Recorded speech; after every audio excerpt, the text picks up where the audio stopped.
அகிலம் நியூஸ் நேயர்களுக்கு வணக்கம். இன்றைய நாளுக்கான இரவு நேர பிரதான செய்திகள். முதலில் தலைப்புச் செய்திகள். அடுத்த 48 மணி நேரத்திற்குள் வலுவிழக்கும் குறைந்த காற்றழுத்த தாழ்வு நிலை. இலங்கையில் நிலவும் மோசமான வானிலை, முதல் மரணம் பதிவு, நூற்றுக்கணக்கானோர் பாதிப்பு. நாட்டில் டெங்கு நோயாளர்களின் எண்ணிக்கை அதிகரிப்பு, விடுக்கப்பட்டுள்ள அவசர அறிவிப்பு. ஓய்வூதியம் பெறுவோருக்கு வெளியான முக்கிய அறிவிப்பு. பாடசாலையின் சில தரங்களுக்கு விடுமுறை, வெளியாகியுள்ள தகவல். பெருந்தோட்ட தொழிலாளர்களுக்கான புதிய ஓய்வூதிய திட்டம் அறிமுகம். இளைஞர்களை குறிவைக்கும் இணைய மோசடி, பொதுமக்களுக்கு அவசர எச்சரிக்கை. எரிபொருள் விலை குறித்து ஜனாதிபதி மறைமுக அறிவிப்பு. 10 கிராம் ஹெரோயினை விழுங்கிய இளைஞன் யாழ் வைத்தியசாலையில் தீவிர சிகிச்சை. தொடர்பென விரிவான செய்திகள்.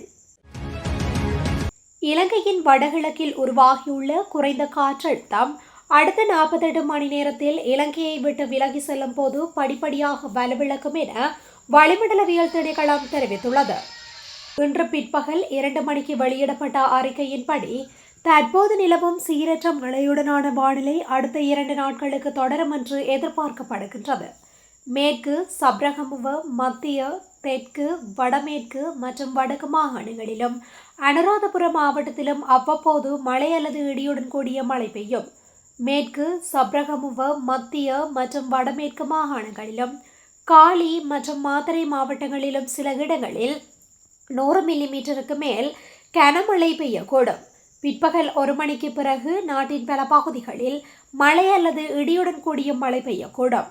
இடியுடன் கூடிய மழையின் போது ஏற்படக்கூடிய பலத்த காற்று மற்றும் மின்னல் அபாயங்களை குறைக்க தேவையான நடவடிக்கைகளை மேற்கொள்ளுமாறு வளிமண்டலவியல் திணைக்களம் பொதுமக்களை கேட்டுக்கொண்டுள்ளது. இலங்கையில் நிலவும் சீரற்ற காலநிலை மற்றும் அனர்த்த நிலைமை காரணமாக ஒரு மரணம் பதிவாகியுள்ளதாக அனர்த்த முகாமைத்துவ மத்திய நிலையம் தெரிவித்துள்ளது. அனர்த்த முகாமைத்துவ நிலையத்தினால் இன்று முற்பகல் 10 மணிக்கு வெளியிடப்பட்ட அறிக்கையில் இந்த தகவல் தெரிவிக்கப்பட்டுள்ளது. மட்டக்களப்பு மாவட்டத்தின் கோரளைப்பற்று தெற்கு பிரதேச செயலாளர் பிரிவிலேயே இந்த மரணம் பதிவாகியுள்ளதாக அந்த நிலையம் குறிப்பிட்டுள்ளது. சீரற்ற காலநிலையால் 4 மாவட்டங்களுக்கு உட்பட்ட 17 பிரதேச செயலாளர் பிரிவுகளில் வசிக்கும் மக்கள் பாதிக்கப்பட்டுள்ளதாக குறிப்பிடப்பட்டுள்ளது. அதன்படி 62 குடும்பங்களை சேர்ந்த 203 நபர்கள் இதுவரை பாதிக்கப்பட்டுள்ளனர். அவர்களில் 17 பேர் தற்காத்து பாதுகாப்பு மையங்களில் தங்க வைக்கப்பட்டுள்ளனர். மேலும் 39 வீடுகள் பகுதியளவில் சேதமடைந்துள்ளதாகவும் அனர்த்த முகாமைத்துவ நிலையம் தெரிவித்துள்ளது. நாட்டில் டெங்கு நோயாளர்களின் எண்ணிக்கை வேகமாக அதிகரித்து வருவதாக டெங்கு ஒழிப்பு பிரிவின் விசேட மருத்துவ நிபுணர் பிரிசில்ல சமரவீர தெரிவித்துள்ளார். கொழும்பில் இன்று நடைபெற்ற ஊடகவியலாளர் சந்திப்பொன்றில் கலந்து கொண்டு அவர் இந்த விடயத்தை குறிப்பிட்டுள்ளார். அவர் மேலும் கூறுகையில், பதிவான மொத்த நோயாளர்களில் சுமார் 50% மேல் மாகாணத்தை சேர்ந்தவர்கள். குறிப்பாக கொழும்பு, கம்பஹா, களுத்துறை, காலி, மாத்தறை, ரத்தினபுரி மற்றும் கண்டி மாவட்டங்களில் டெங்கு பரவல் அதிகமாக காணப்படுகின்றது. தற்போதைய மழையுடனான காலநிலை காரணமாக நாட்டின் அனைத்து மாவட்டங்களிலும் டெங்கு நோயாளர்களின் எண்ணிக்கை உயர்வடைந்துள்ளது. அதன்படி இந்த ஆண்டில் இதுவரை 27,754 பேர் டெங்கு நோயால் பாதிக்கப்பட்டுள்ளதுடன் 14 பேர் உயிரிழந்துள்ளனர். மேலும் பாடசாலைகள், மத வழிபாட்டு தலங்கள், அரசு மற்றும் தனியார் நிறுவனங்கள், வேலைத்தளங்கள் போன்ற இடங்களில் டெங்கு நுளம்புகள் அதிக அளவில் பரவி வருகின்றன. காய்ச்சல் ஏற்பட்டால் பொதுமக்கள் அதனை அலட்சியப்படுத்தாமல் கவனமாக இருக்க வேண்டும். 48 மணித்தியாலங்களுக்கு மேல் காய்ச்சல் நீடித்தால் உடனடியாக தகுதியான மருத்துவரை அணுக வேண்டும். குறிப்பாக தாய்மார், குழந்தைகள், முதியோர் மற்றும் நீண்டகால நோய்களால் பாதிக்கப்பட்டவர்கள் டெங்கு அறிகுறிகள் தென்பட்டவுடன் அதிக அவதானத்துடன் செயல்பட வேண்டும் என்றும் தெரிவித்துள்ளார். கணினி அமைப்பு நவீனமயமாக்கல் காரணமாக தற்காலிகமாக நிறுத்தி வைக்கப்பட்டிருந்த ஓய்வூதிய திணைக்களத்தின் சேவைகள் தொடர்பில் அறிவிப்பு வெளியாகியுள்ளது. அதன்படி தற்காலிகமாக நிறுத்தி வைக்கப்பட்டிருந்த குறித்த சேவைகள் இன்று முதல் வழக்கம் போல் மீண்டும் தொடங்கும் என ஓய்வூதிய திணைக்களம் அறிவித்துள்ளது. ஓய்வூதிய திணைக்களத்தின் கணினி அமைப்பை நவீனமயமாக்குவதன் மூலம் பொதுமக்களுக்கு மிகவும் திறமையான சேவையை வழங்கும் நோக்கில் இந்த மேம்படுத்தல்கள் மேற்கொள்ளப்பட்டதாக அந்த திணைக்களம் சுட்டிக்காட்டியுள்ளது. இந்த பணிகள் நிறைவடைந்துள்ள நிலையில் இன்று முதல் பொதுமக்கள் தங்களுக்குரிய சேவைகளை பெற்றுக்கொள்ள முடியும் என குறிப்பிடப்பட்டுள்ளது. இதற்கிடையில் ஓய்வூதிய முரண்பாடுகளை நிவர்த்தி செய்து குறித்த நிலுவைத் கொடுப்பனவுகளை ஜூலை மாதம் முதல் வழங்குவதற்கு தயாராகி வருவதாகவும் ஓய்வூதிய திணைக்களம் தெரிவித்துள்ளது. நாட்டில் நிலவும் சீரற்ற காலநிலை மற்றும் மண்சரிவு அபாயம் காரணமாக மாத்தறை தெலிஜிவிலே ராயல் கல்லூரியில் சில தரங்களுக்கு விசேட விடுமுறை வழங்கப்பட்டுள்ளது. பலத்த மழை, பாடசாலை மாணவர்கள் மற்றும் நாளாந்த வேலைகளுக்கு செல்பவர்களின் இயல்பு வாழ்க்கை பெரிதும் பாதிக்கப்பட்டுள்ளதாக தெரிவிக்கப்படுகின்றது. இதனால் மாத்தறை தெலிஜிவிலே ராயல் கல்லூரியின் தரம் 6, 7, 8, 9 மற்றும் உயர்தர வகுப்புகளுக்கு இன்று விடுமுறை வழங்க அதிபர் உள்ளிட்ட அதிகாரிகள் நடவடிக்கை எடுத்துள்ளனர். அத்துடன் தரம் 10 மற்றும் 11 ஆகிய வகுப்புகளுக்கு வழமை போல் கற்றல் செயற்பாடுகள் இடம்பெறும் என தெரிவிக்கப்பட்டுள்ளது.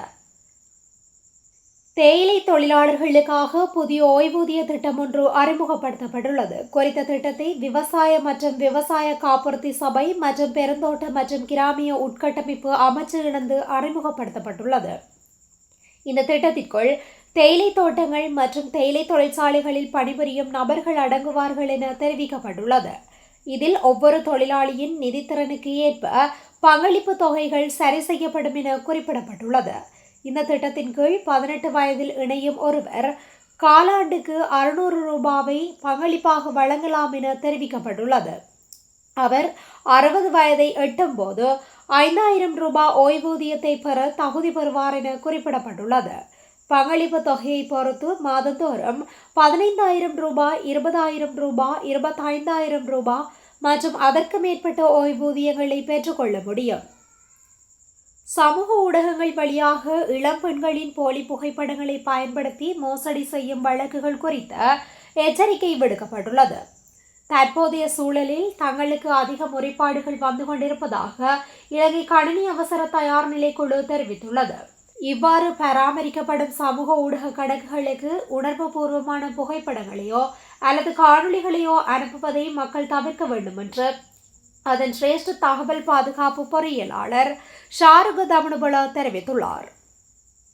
அரசாங்கத்தின் முக்கிய இலக்கு எரிபொருள் பயன்பாட்டை குறைப்பதே என ஜனாதிபதி அனுரகுமார் திசாநாயக்க தெரிவித்துள்ளார். நுவரெலியா மாவட்ட விசேட ஒருங்கிணைப்பு குழு கூட்டத்தில் கலந்து கொண்டு உரையாற்றிய ஜனாதிபதி உலக சந்தையில் எரிபொருள் விலை அதிகரித்துள்ளதால் நாட்டின் பொருளாதாரத்திற்கு பெரிய சவால் ஏற்பட்டுள்ளதாக குறிப்பிட்டார். நாட்டில் 1 லிட்டர் டீசலின் விலை சுமார் 720 ரூபாய் வரை உயர்ந்துள்ளதாகவும் இருப்பினும் அரசாங்கம் மக்களுக்கு 392 ரூபாய்க்கே டீசலை வழங்கி வருவதாகவும் அவர் தெரிவித்தார்.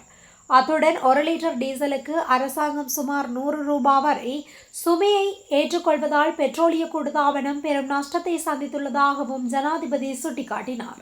மேலும் பிப்ரவரி மாதத்தில் எரிபொருள் இறக்குமதிக்காக $98 மில்லியன் செலவிடப்பட்ட நிலையில் மே மாதத்தில் அது $522 மில்லியன் அதிகரிக்கும் என மதிப்பிடப்பட்டுள்ளதாகவும் அவர் கூறினார். கடந்த காலங்களில் ஏற்பட்ட முறையற்ற நிர்வாகத்தால் பெட்ரோலிய கூட்டுத்தாபனத்திற்கு 84 பில்லியன் ரூபாய் நட்டம் ஏற்பட்டுள்ளதாகவும் அந்த சுமையை அரசாங்கமே ஏற்றுக்கொண்டுள்ளதாகவும் ஜனாதிபதி தெரிவித்துள்ளார். யாழில் 10 கிராம் ஹெரோயினை விளங்கிய 21 வயதுடைய இளைஞர் ஒருவர் யாழ்ப்பாணம் போதனா வைத்தியசாலையில் சிகிச்சை பெற்று வருகின்றார். இதுகுறித்து மேலும் தெரிய வருகையில் வட்டுக்கோட்டை போலீஸ் பிரிவிற்குட்பட்ட சுழிபுரம் கல்வம்படி பகுதியைச் சேர்ந்த குறித்த இளைஞனை வட்டுக்கோட்டை போலீசார் நேற்றைய தினம் 2 கிராம் ஹெரோயினுடன் கைது செய்தனர். கைது செய்து போலீஸ் நிலையத்திற்கு கொண்டு சென்று போலீஸ் தடுப்பு காவலில் வைத்திருந்தனர். இந்த நிலையில் இன்று காலை அவருக்கு உடல் சுகையினம் ஏற்பட்டது. அதன் பின்னரே போலீசார் தன்னை கைது செய்ய வரும்போது 10 கிராம் எடையுள்ள ஹெரோயினை பொலித்தீன் பையுடன் விழுங்கிய விடயத்தை கூறியுள்ளார். பின்னர் போலீசார் அவரை சிகிச்சைக்காக யாழ்ப்பாணம் போதனா வைத்தியசாலையில் சேர்ப்பித்துள்ளனர். குறித்த இளைஞனுக்கு தீவிர சிகிச்சை அளிக்கப்பட்டு வருவதாக தெரிவிக்கப்படுகின்றது. இதேவேளை குறித்த இளைஞன் இதற்கு முன்னரும் போதைப் பொருளுடன் கைது செய்யப்பட்ட நிலையில் அவருக்கு எதிரான வழக்கு நீதிமன்றத்தில் நடைபெற்று வருவதாக போலீசார் மேலும் தெரிவித்துள்ளனர். இத்துடன் இன்றைய நாளுக்கான இரவு நேர பிரதான செய்திகள் நிறைவடைகின்றன.